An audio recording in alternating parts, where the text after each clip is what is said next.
नमस्कार, आप देख रहे हैं पीड़ित की आवाज़। हमारे साथ एक पीड़ित मौजूद है। आइए हम जानना चाहते हैं कि इनके साथ क्या घटना घटी। हमारे लड़के को आत्महत्या करने के लिए मजबूर कर दिए हैं सर। क्यों किए? किस लिए? जमीन के सिलसिले में, जमीन न कब्जा पाने के लिए उसको जबरदस्ती कब्जा में अपने रखे थे। उसके बाद उनको इतना टॉर्चर किए। कहाँ जमीन खलीलाबाद की थी सर। कितनी जमीन थी? 12 बिस्सा थी। वो पहले ही बेच चुका था। उसके बाद जबरदस्ती उससे रजिस्ट्री करा के उसको अपने कब्जा में ले 12 बिस्सा जमीन, जिसमें क्या है? 6 बिस्सा भी साल का थी। उसके बाद हमारा 6 बिस्सा, उसमें कब्जा न पाने पर सब जने उसको अपने पास रखे थे सर, गिफ्ट नाइट करके। कितनी तहरीर दिए, कितना थाना पुलिस सबको दिए, सबको रिक्वेस्ट किए, डीएम एसडीएम एसपी बाबा के पास तक हम आ गए थे सर। जो आपका पुत्र, हमारा पुत्र विशाल उसके जायसवाल, हिस्से की कितनी जमीन थी? 6 बिस्से जमीन थी। तो अपने हिस्से की जमीन बेच चुका था? उसके पहले ही बेच चुका था। उसके बाद 2 लोग जबरदस्ती रजिस्ट्री करा के अपने कब्जा में लेके रजिस्ट्री करा चुके थे सर। तो अपने कब्जे में लेके, क्या उसको, आपको जानकारी है कि उसको कब्जे में लेकर? हाँ सर, हमको पूरी जानकारी थी। कभी हमको 10 लाख मांग करते थे, रात में फिर फोन उससे करवाते थे, कभी 12 लाख के मांग करते थे। तभी तो हम तहरीर देना शुरू किए गिफ्ट नाइट में। उसके बाद हम कैसे पता चला कि आपका? जब वो रुपया मांगने के शुरू किया, 10 लाख 12 लाख हमके बचा ले, तब हम तहरीर देना शुरू किए। हम पुलिस का मदद लेना चाहते हैं, पुलिस हमको कोई मदद नहीं। तो जब आपने पहली बार तहरीर दिया और आपका बच्चा गायब था, तो पुलिस यही बोले हम आपसे फोन से बात करा दें। सर हम बोले फोन से आप हमको भी मुंह बांध के फोन जबरदस्ती करा सकते हैं।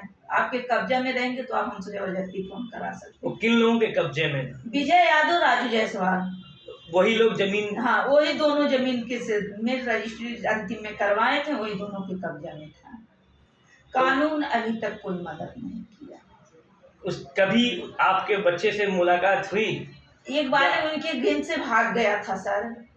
भाग के हमको फोन किया, हम उसके बाद पहुंचे। हमारा छोटा लड़का, उसके बाद गोरखपुर में उसको कपड़ा। तो जब आपका वो लड़का वहाँ से छूट करके गया तो आप उसके साथ पहुंची, तो फिर कहीं आपने तहरीर दिया उसको ले जा करके साथ में? हाँ, तहरीर दिए थे, खलीलाबाद में दिए थे, खलीलाबाद थाना में दिए थे। वो लाइन कराए थे, मुख्यमंत्री द्वारा कराए थे। तो जब आपने उसको वहाँ पे तहरीर दिया कि उसके साथ ये घटना मतलब घटी थी, लोगों ने उसको बंधक बनाया था, तो कोई सुनवाई नहीं हुआ सर। तो दोबारा फिर क्या हुआ? फिर उन दोनों सब लोग पकड़ के उसको गिफ्ट नाइट बना लिए। और इसके बाद क्या हुआ? उसके बाद कुछ दिन पैसे मांग किए, पैसा नहीं पाने पर उसको आत्महत्या करने के लिए मजबूर कर दिए। तो कैसे लगा कि वो आत्महत्या? कहाँ उसकी बॉडी करमैनी नदी में मिली थी। करमैनी का पुलिस फोन करके हमको बुलाया। कब मिली थी उसकी बॉडी? 21 तारीख को 4 बजे। 21 को 4 बजे? हाँ, कंपियरगंज के पास निकट करमैनी है। हाँ, 21 तारीख को 4 बजे बॉडी मिली थी।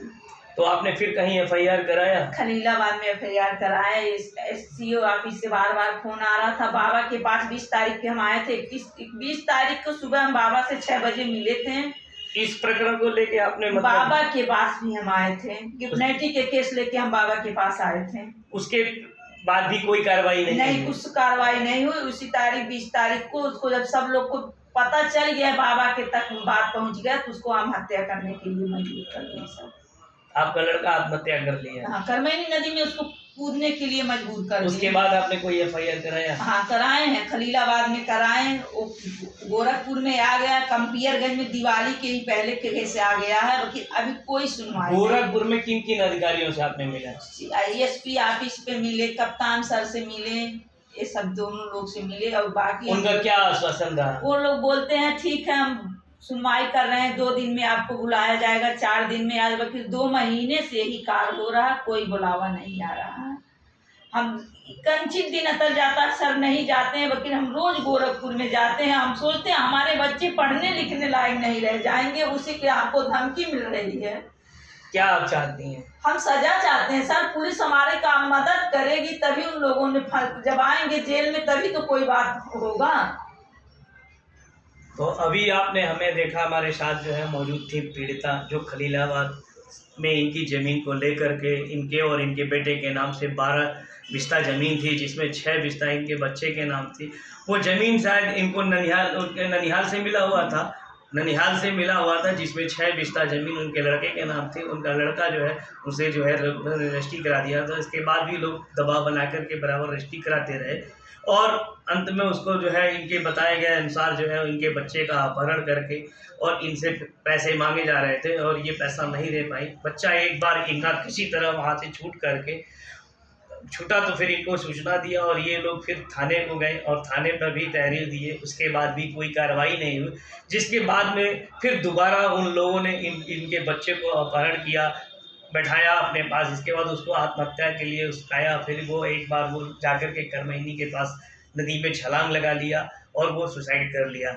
इसके बाद फिर इन्होंने जो है तमाम जगह पे इन्होंने तहरीर दिया और उसमें मुकदमे दर्ज हुए। इसके बाद भी अभी जो इनका प्रतिवादी है वो उसकी गिरफ्तारी नहीं हुई और केस गोरखपुर कैंपियरगंज को स्थानांतरण हो गया है। इसके बावजूद भी अभी जो है कोई कार्रवाई नहीं हुई, सिर्फ इन्हें 2 महीने से दौड़ाया जा रहा है। और आगे आप जो है इस केस में बने रहिए। पीड़ितों की आवाज़ हम उठाते रहेंगे। पीड़ित की आवाज़ से अजय कुमार।